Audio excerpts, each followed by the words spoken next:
कभी करती हैं मुलाकातें, कभी करती हैं मुलाकातें, कभी यादों में बरसातें, किताबें करती हैं बातें, किताबें करती हैं बातें। मन की गहरी झील में कूद जाती हैं कभी, सोच के दरिया के संग संग बहती जाती हैं कभी।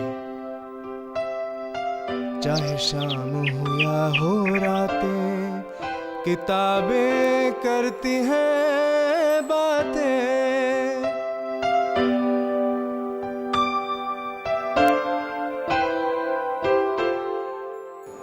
Welcome to Kitaabnama Books and Beyond.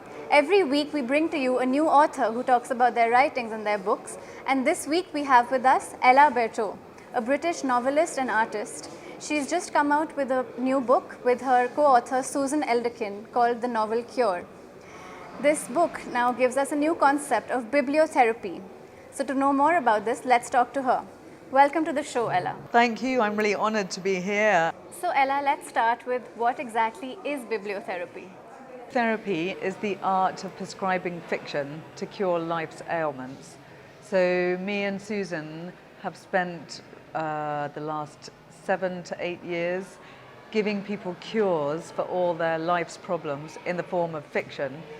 We do sometimes prescribe non-fiction as well to cure people's problems, but we really believe in the power of fiction to help people through life's problems. Because when you read a novel, you actually inhabit that person's psyche and you find that you are experiencing their emotions, going through the catharsis that they go through and becoming changed by the experience of reading the novel, which is something that happens with fiction in a way that it doesn't happen with non-fiction. So with self-help books, you're using your conscious brain, but with fiction, you're using your unconscious brain. So we do really believe that fiction is a more powerful way of experiencing change. So going back to where the idea came from, how exactly did this come about between you and Susan? You started with exchanging books and recommendations. So how did this all turn into this great book? When we were at Cambridge University, we were both students and we shared the same hall. We were in adjacent rooms next to each other, and we used to give each other books to cure each other of the problems we encountered, which were student issues like broken heart, worrying about getting all your work done, worrying about what career you might go into when you left, having angst-ridden long dark nights of the soul. So we used to give each other books that we would slip under each other's doors every now and then for pertinent moments. And we went through many different cures during that period. And then when we left Cambridge, Susan became a novelist very successfully. I became an artist. And during the next decade, we carried on giving each other book cures whenever we needed them. And we also gave novel cures to our family and friends, and we found that they really worked. And we had people always saying to us, "Oh, that book really saved me from my depression," or "It really helped me through that time when I broke up with my boyfriend." And so we began to think this is something that we should really take to the general public.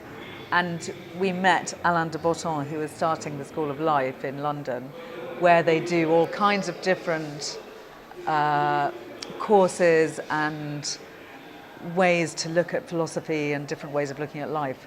And we took the idea of bibliotherapy to him. He thought it was a fantastic idea and said, let's trial it at the School of Life.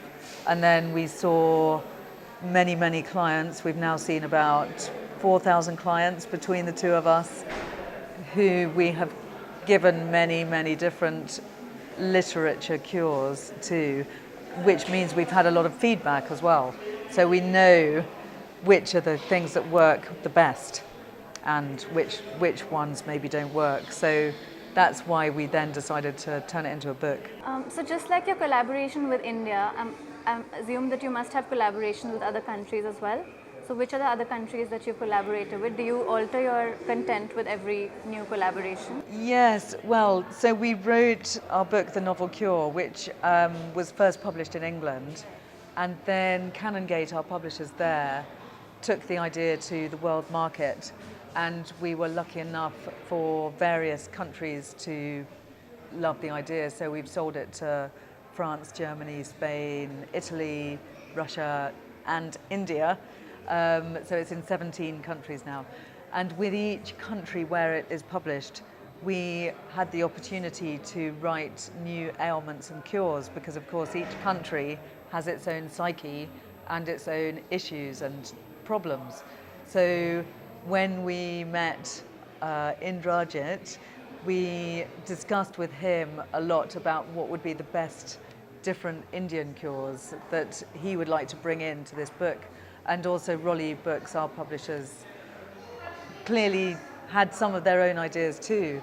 So Indy came up with these really great ideas for different cures, such as IST, Indian stretchable time, dealing with different cities that you're living in, dealing with Delhi, living in Calcutta, and so on. And we were really excited by all these new cures and different ways indeed of looking at books that we knew. So for instance, Indy's cure for IST is E.M. Forster's novel A Passage to India, which we would not have thought of using for that ailment, but when he discussed it with us, we thought it was a brilliant idea. So the lovely thing about meeting different editors from different countries and different writers means that we discover new books all the time, which is fantastic, and new cures. So talking about the Indian edition, there's a great section where you talk about Indian stretchable time, or IST, being an ailment. So could you read us a little bit from that section, because it's really a great, just to give our viewers a flavor of the writing in the book. IST.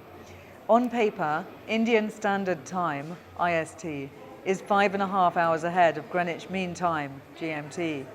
But IST, as anyone remotely familiar with India and Indians knows, really stands for Indian Stretchable Time, an elastic unit, measured not so much by the minute hand of a watch as by the hour hand, in conjunction with such factors as what kind of occasion is it, who is involved, at what kind of distance between point A and point B, with what kind of traffic on the way there, and in what kind of weather.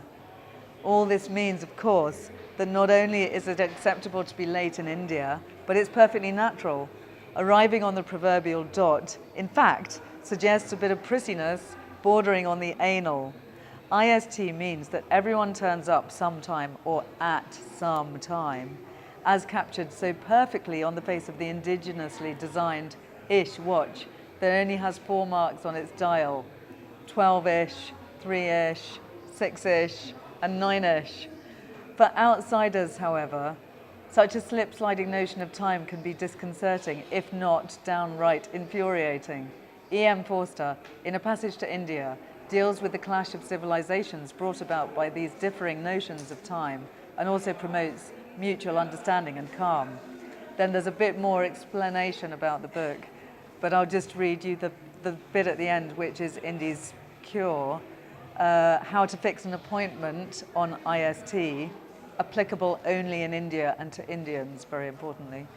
1, fix a time in your head that you think is appropriate and then add another hour. 2, fix the time for your meeting with the person half an hour after the time you had in your head.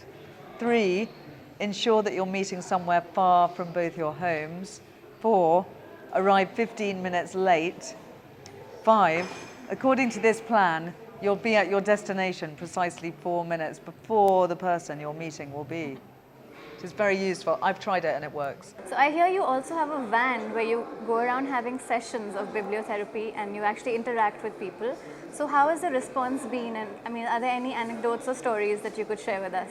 Yeah, no, we've done a lot of bibliotherapy sessions, and actually when we launched The Novel Cure in England, we had an ambulance that went round different festivals all around the UK, and people came into the ambulance to have a bibliotherapy session. So every now and then someone would turn up with a genuine problem like a child with a cut toe, and they'd say, "Oh, help me, I've hurt my toe," and we'd say, "Sorry, we're not actually real nurses, but we'll give you a book to cheer you up." And actually then we could give the child a book, and it did cheer them up and distract them, so it kind of worked in that situation too. But we've had a lot of really fantastic meetings with people where often at festivals we've met people for a brief time, only 10, 15 minutes. We've had a very intense session with them when they've told us their innermost problems, and then they've come back to us later, maybe a month or two later, saying, what you told me to read at that moment completely changed my life. So we've had people who felt they were in the wrong job, and we gave them the book The Sisters Brothers by Patrick DeWitt, which is a really fantastic book in which somebody has a revelation that they're doing the wrong job and they decide to completely change their career. And so we gave him that book, and he did immediately go home and leave his job and start a new career. And he came back to us a few weeks later saying, that's the best thing that ever happened to me, and I wouldn't have done it if I hadn't read that book. So that is really fantastic when that happens. And then we've also had people who are just about to go on traveling around India, for instance, and they wanted to know what book to take with them. And we've recommended a few books, 3 or 4 kind of brilliant, life-changing books, the type you should read when you're 18. And they've come back to us and told us that those books were successful, one of which was The Master and Margarita by Mikhail Bulgakov, which is a fantastic book. So we're often getting lots of fantastic feedback, and we have all kinds of sessions like the tiny sessions that we have at festivals, which are very intensive and short, and we only give 1 book as a prescription. And then we also do much longer sessions when we meet you for an hour. We really get to know your tastes, your loves and hates of reading. And then we send you by email 8 books, which will be your perfect books to read. So then that becomes more of an ongoing conversation, which hopefully goes on for years and often does. So now that you're talking about the diseases, I was wondering, there are some diseases and ailments that people are very sensitive about, or that could enter the realm of political incorrectness. So how did you deal with that in your novel? How did you choose which diseases to put in and not to put in? Yeah, that is a really good question. We started off trying to include every ailment we could think of, which was everything from shyness to baldness to Alzheimer's to blindness to deafness. And when we had too many ailments, we had 777. We had to cut it down because otherwise it would be just an enormous book. But also when we showed the book to our editor, she said, 1, it's too long, you've got to cut it down. 2, lots of these ailments are going to be too problematic. So if you try and give a cure for something like autism, then there is no one cure for one person. It's a sensitive issue. Apart from the fact that someone with autism might not read the book anyway, we could give a cure for people who have a son who is autistic, for instance, or for teachers who help autistic people, but that's too niche a problem. And similarly with something like Alzheimer's, that there is no medical cure. So if we write a novel cure, it seems very insensitive and not fair. So we decided in the end that we would cut all the really sensitive ones like that. We still have a cure for people caring for people with cancer. So we don't have a cure for cancer as such, as again there isn't one, but we do have a list of suggested novellas for people to read when they are experiencing cancer treatment. But we don't have medical cures as such. So the cures for caring for people with cancer are all about books you can read to help you as a carer go through the pain that you have to endure when a loved one of yours is undergoing that treatment. So some of our cures are very, very serious and very intense, and we really feel reading these books is going to really help you and is really important. Some of them are more frivolous. So we have things like A Cure for Having a Stubbed Toe, which is more of a kind of fun idea that you learn the first few lines of James Joyce's book, Portrait of the Artist as a Young Man. And then when you stub your toe, you shout it out, and it's better than using an expletive. So we have all different kinds of novel cures within the book. So going back to the collaborations with other countries and other editions, when you add new books, say, are they mostly focused on English language writing, or do you also look at translations of regional language writing and books as well? It's a wide variety. We do have quite a few books in translation, but partly because of me and Susan being English speakers and because we originally wrote the book for an English audience, the majority of the books are originally in English. But we deliberately, when we wrote the book, we really wanted to bring in literature from around the world. So we were very conscious that we needed to represent everywhere we could as much as possible. So from the start, we did have books that were originally written in French and German and Russian. We obviously had books from America and Australia. We had quite a few books that were from India. Then it was up to Rolly Books and Indie to decide which books they wanted to represent that were written originally in English and which were in translation. So it's the kind of book where there's enormous scope. It could go on forever, and we would love to have more and more books in translation. So, because we've also published in South Korea, and we realized when it was published there that we only had 2 books that were originally written in Korean, and now we had the fortune to go and visit South Korea. We realized there's a wealth of fantastic literature from there, which we would love to read ourselves. So we realized that the more we carry on with this project, the more books there are that we need to read, we need to discover, and that need to be translated into different languages for everyone to read. So I have to ask you this question, but what about poetry? Because I found poems to be extremely therapeutic. So is there any place for poetry in the bibliotherapy? Well, no, I totally agree, and we would love at some stage to do another version of the book which is using poetry. The reason we didn't do it in this book is because we felt we needed to limit ourselves somehow. So that's why it's the novel cure, because it is, every book in it is a novel. In our version, we didn't use any short stories, and we even debated about whether we should use novellas or novels, and we tried to stick with novels. So we felt that if we started using poetry, there's such a huge wealth of poetry to discover and to read that it really would merit a different book altogether. Okay, and lastly, before you leave, I have to ask you, how can our viewers or how can anyone get in touch with you if we need a bibliotherapy session? Because it's such a great concept, I think we should all be a part of this. Absolutely, yeah. There would be 2 great ways to do it. One is to go to the School of Life website, where they have sections across the top saying the different things you can do there, one of which is bibliotherapy. It's very easy to follow the links to bibliotherapy and then actually book a session online.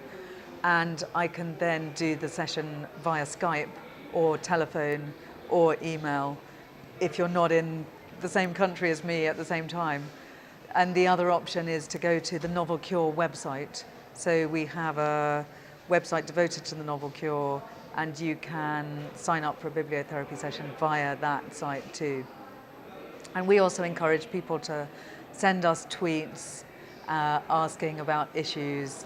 And you'll also notice on the Novel Cure website there's a section called The Surgery, where people send us in their issues and we reply to them on the website, trying to help them via the website. But of course that necessarily has to be a bit shorter. We don't have the opportunity to get to know you via the website. So if you can actually book a session, then you're going to get a much more in-depth answer. Thank you so much, Ella, for being on the show. It was a great pleasure talking to you, and thank you for introducing us and our viewers to this wonderful concept of bibliotherapy. Thank you. I'm really honored to be here.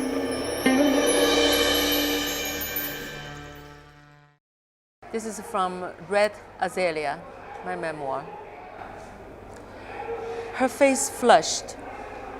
She read and reread the letter. She whispered that it was the best thing she had ever read. She said that she did not know I was so talented. She pressed her cheek against mine. She whispered the same words again and again, that I was talented. After she read the letter 2 more times, she wanted me to imagine how Leper Lee would react after reading this letter. I told her that he would fall in love with her. She told me to repeat what I had just said, and I did. She whispered, "How can you be sure?" I whispered back, "If I were a man, I would." She asked if I ever tasted pellet fruit. I asked what pellet fruit was. She said it was a type of fruit that grew in the south. When it ripened, it cracked itself open, making pum, pum, pum sounds like fire cracks. She said this was how her heart was beating now. I said I was glad I had a talent. She said I should be, because I made her spellbound and she was at the mercy of my hands. Turning off the flashlight, we came out of the blankets for air. I asked if pellet fruit was edible. She said yes, it's sweet, but the fruit has an ugly shell like a porcupine. I said I couldn't tell that you had such a mellow heart when I first saw you. I told her that her mellowness made me question whether she was a real party hardliner or just an armchair revolutionary. She said, "Grind and level your teeth now." Through the mosquito net, I saw Lou finishing off vinegaring her feet. She capped the bottle, stood up, turned off the light, and climbed into her bed. Yan and I lay awake in the dark, too excited to sleep. Soon we heard Lou snoring. The moon's pale lilac rays scattered through the curtains. I heard the sound of our roommate's even breathing. The restlessness came back. It stirred me deeply. I felt my mind and body separating themselves. My mind wanted to fall asleep, while my body wanted to rebel. Somehow, I did not want to figure out why my body wanted to rebel. I was enraptured. I was enraptured by the sense of danger, a heat, a spell. Yan turned away from me, sighing. I wanted to flip her over, but I was afraid suddenly. A strange foreignness arose. My body stiffened. She murmured. I whispered, "Did you say something?" I heard my own echo in the dark.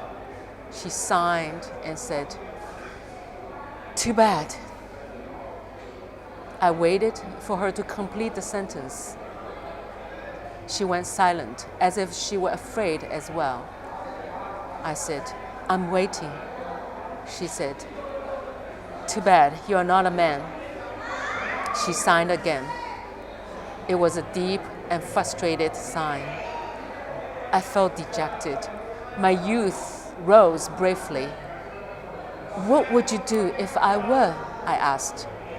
She turned back to face me and said she would do exactly what I had described in the letter. Her breath was hot. Her eyelashes touched my cheek. A warm stream gushed from feet to my head.